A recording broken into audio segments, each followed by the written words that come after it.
What's up, everybody? Welcome to the Being Beautifully Honest channel and podcast. If you have not subscribed yet, please go ahead and hit that subscribe button. Now, this story is like so ironic, but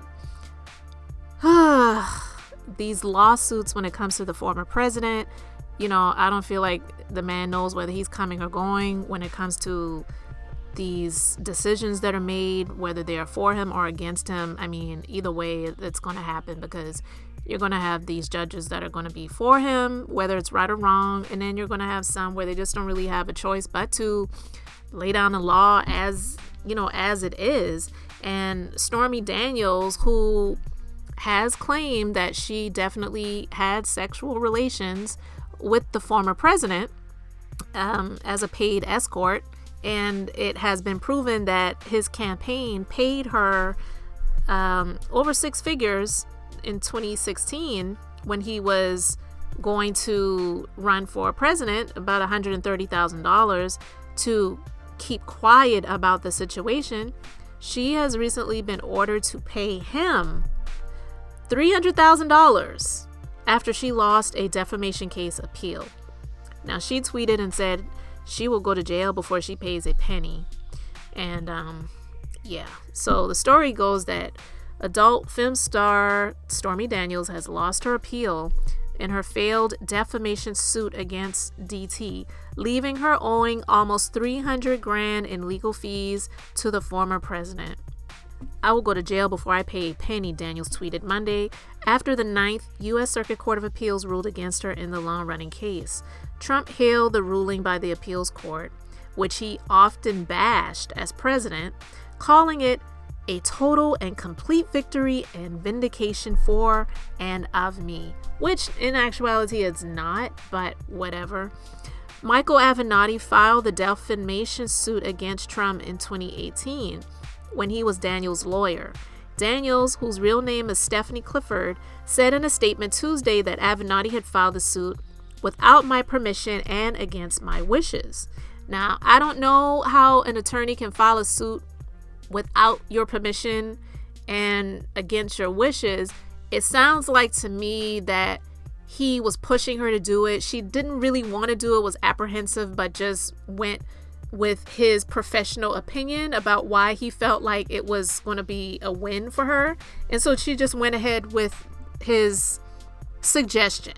But an attorney really can't file a suit on your behalf without your permission. There has to be signed documents. So to me, that statement that she made just really doesn't hold water.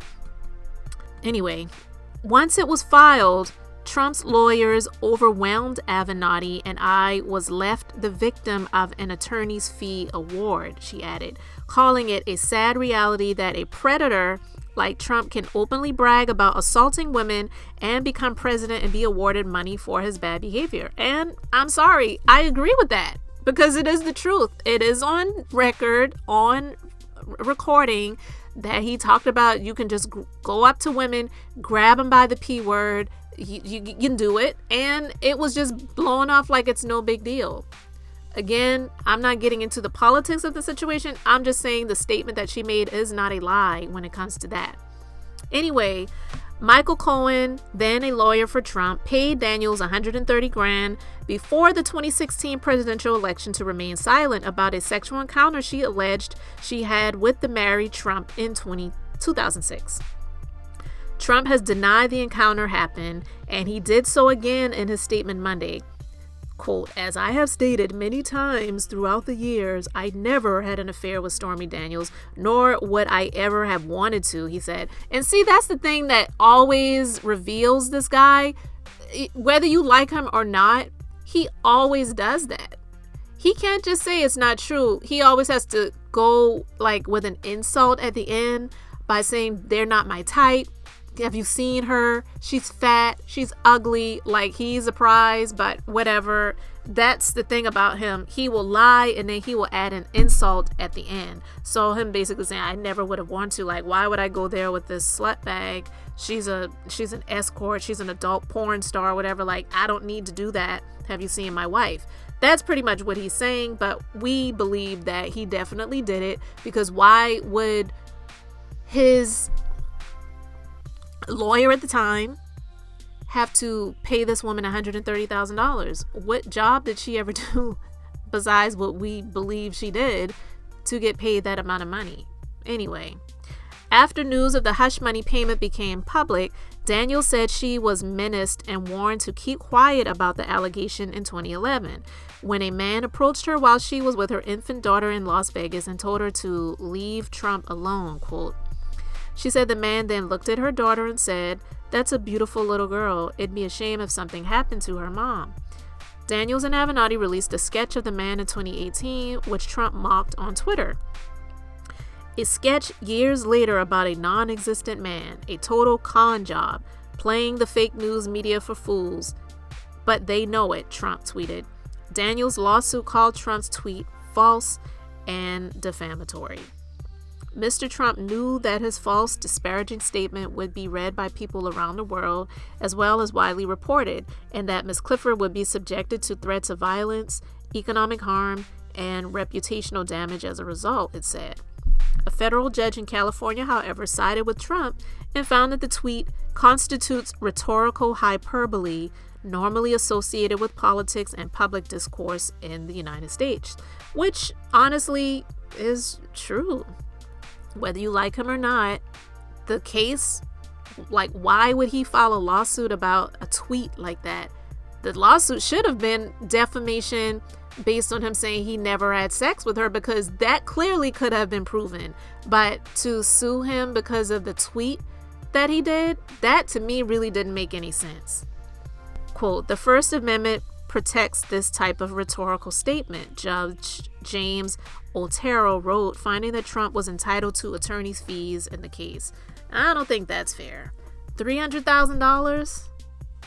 And see, when it comes to the courts and stuff like this, it just really isn't fair when they do things like this. They know that woman doesn't have no $300,000 to be given to Trump, and he doesn't even pay his own attorney's fees. So why do they keep allowing him to get off of paying his own bills? But it is the right of someone who has been sued or who is being sued to request that the other party do cover their attorney's fees. So that is definitely something that you have the right to do.